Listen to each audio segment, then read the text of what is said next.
I don't suppose any car this year will require less introduction than this. Come on people, it's the new GT3.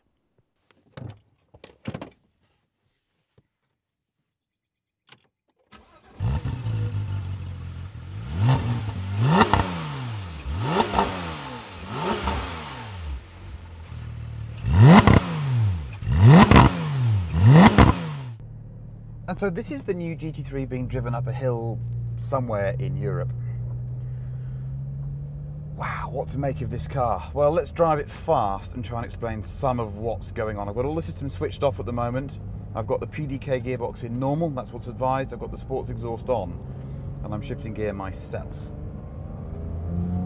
This is quite a car.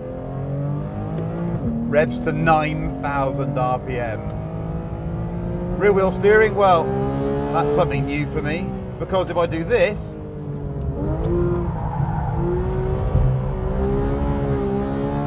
then the steering goes to absolutely fixed.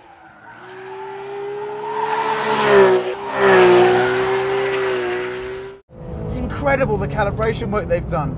The chassis is a massive step on. We've got a wider front track. The car just turns so much better than the 997 version. And because of the four-wheel steer working now actively, it's much more agile, much more agile. Steering, well, we'll touch on that again in a minute. The steering is superb compared to the normal 991. There's a load more weight. I just feel more connected. Now, let that engine go. 8, that's 9. The last 500 RPM. Wow, just wow. Interestingly, when I'm driving like this, I'm not actually thinking, where's my manual gearbox?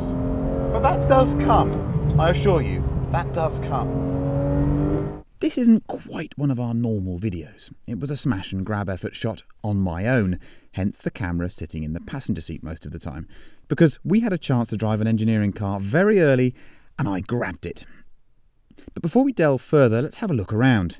You really need to see this thing in the flesh to appreciate how much punchier it looks than a base 991. That protruding chin line, the big splitter element and some gaping intakes give the 991 GT3 a menace that's missing in the base car. You'll need the optional front axle lifter in town as well. The car uses the wider 991 body shell, which is almost all aluminium, and the claimed curb weight is 1,430 kilograms, which has got people screaming, it's too heavy. But then it does now have a PDK dual clutch gearbox as standard. Porsche claims it can shift in less than 100 milliseconds. There is no manual option. I'll repeat that, there is no manual option. The box itself is heavier, but the new motor is lighter than before. It's a 3.8 litre flat six based on the Carrera motor, and it produces 475 horsepower at 8,250 RPM and 325 foot-pounds of torque. The limiter is set at 9,000 RPM. The claimed 0 to 100 time is 7.5 seconds, which is naffing fast. The ring lap time is 7 minutes 25 seconds on both OE tyres, the Dunlop and the Michelin. These are the optional 20-inch forged rims, which look achingly gorgeous and are beautifully dished at the rear. For the first time, there is an OE Dunlop tyre, measuring 305/30 at the rear and 245/35 at the front. The rear steering works in the opposite direction to the front wheels below 50 miles an hour and in the same direction above that speed. So at low speed, you get a shorter wheelbase feeling, and at high speed, a longer wheelbase feeling for stability. The interior is pretty subtle. This car has the Club Sport pack, which gives you a bolt-in rear cage and a fire extinguisher. The carbon buckets have fixed backs. All the control surfaces are Alcantara covered, except this engineering car has a leather wheel.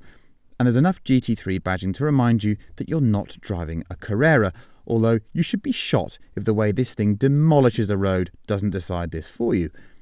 There are some funky GTR-esque gadgets too. This performance meter thing I didn't really understand, and the G meter is a bit pointless too, but then people love toys. Me? I'm kind of more interested in the way the new GT3 drives. Now, I've thought long and hard about how to approach this car, how I should approach it as a journalist, how I should approach it as a previous GT3 owner, as I should approach it as a GT3 fan.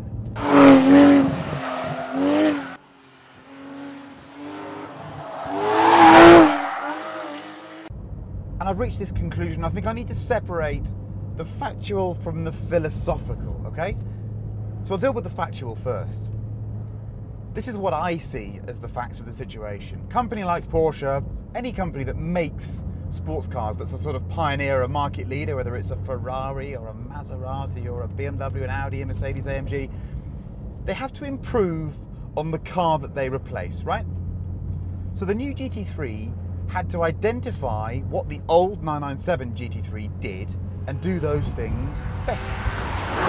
Lack of knowledge of those cars, because I spent quite a bit of time in them, and the way I saw it, the following things were not very good. The front axle grip at times wasn't what you wanted it to be. It was a bit of a problem. You found you had a lot of understeer. Getting the car into a corner was a problem.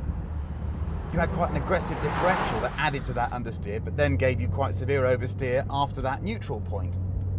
So the front axle of the car was always a bit of a problem.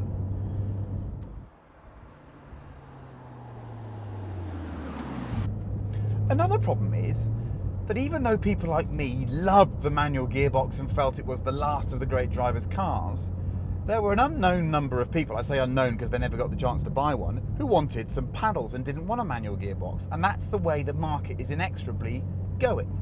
So, factual situation is this. Porsche's fixed the front axle problems on this car through a combination of wider front track, a totally different set of kinematics and lower arms to a normal 991 Carrera, and this very clever rear wheel steer system. We can break down how it works and the way it does things, but the reality is on the road, you just don't notice it. You just have a steering wheel that when you turn the car, makes this car feel a whole load more agile and transparent and easier to go fast in than a 997. It just wants to go into corners. They have got a 997 GT3 here. I just jumped into it and it feels ancient by comparison. You can't believe how much arm work you've got to put in. So yes, in those terms, it's a massive result. The steering, oh yeah. There are no mechanical hardware changes to this over a Carrera. It's just a calibration and software job, but by hell, if this steering doesn't appear on every single 911 soon, I'd be amazed. Okay, we've got different tracks, we've got a different tyre, we've got different spring and damper rates, we've got a solidly mounted lower suspension arms. That all helps give us a better connection to the road, but this is by far and away, in fact, by a margin I can't even explain, better than any electric power steering I've ever driven. It really is quite superb. Got a load more weight to it. Not once today have I thought, I wish it had hydraulic steering, and that's a surprise because I thought I would. What about the engine? Well, again, factually, once you've driven this thing, you'll forget the Metzger ever existed. I mean, it revs and revs and revs.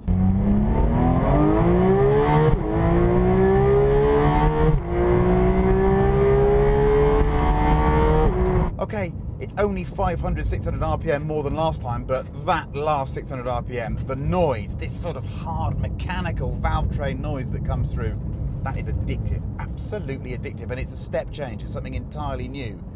Okay, it doesn't rattle and graunch and make quite as many characterful noises as before, but this doesn't feel very related to a 9A1 that comes straight out of a 991 Carrera. It feels very different, very different. How they're going to make it reliable to 9,000 RPM over 100,000 miles, I don't know, but they're Porsche, so I'm sure they will. Let's talk about the transmission. Comfortably the best PDK that Porsche's ever made. Fast, intuitive, and just a step beyond in terms of what you can extract on the road in terms of performance, and for many people, I suppose, enjoyment. For me, maybe not. But let me try and alter my point of reference for a minute and pretend that I'm in the sports car market. I'm not, you know, David Coulthard, I'm not Mark Lieb, I'm a normal driver. Well, I can extract so much more performance from this car compared to its predecessor, you can't make a comparison. You just pull a lever, down 2 gears, I execute a perfect heel and toe, I'm into the turn because that front axle wants to turn, I've got an amazing traction from those massive rear Dunlops on this car. It's easy. It really is easy. And it's, do you know what? Earlier I was going really quite fast on some technical roads, And I didn't once think I want a manual, because I realised that if I had a manual, I'd almost have too much work to do. Where does that leave us? Well, it leads us to the philosophical question, and that's, should I be in a car with a badge that says GT3 on the boot and all this heritage and history, and not once have I changed gear myself in the time I've been talking to you? I've just left it in automatic and it's been doing it all for me. Philosophically, is that acceptable? Is that the way things should be? I'm not so sure. I think this car objectively is everything I'd hoped it would be and better. You know, it's so fast, it makes an amazing noise, it just takes the game to a new level. But I think a GT3, or maybe not a GT3, but a car built by Porsche, the shape of a 911 with this engine, should be the last bastion of the manual gear change. I think it's a massive shame that they haven't made the car with a manual gearbox, but I can't beat up what I've got here because it's so good. It's such a good car to drive and it is so much fun. But I do miss the fact that it's not a manual, and I think there is a small portion of the marketplace that will feel disenfranchised and might not go out and buy the car. My guess is that for every one that doesn't buy it, there might be 3 or 4 that do buy it because of what it's become. What does that tell me about the GT3? It probably tells me more about my beliefs in cars and what I want and how that doesn't sync with the marketplace than it does about the GT3, if I'm being honest with you. But when you're up it, when you're driving it fast and you step out of it, it is a piece of work.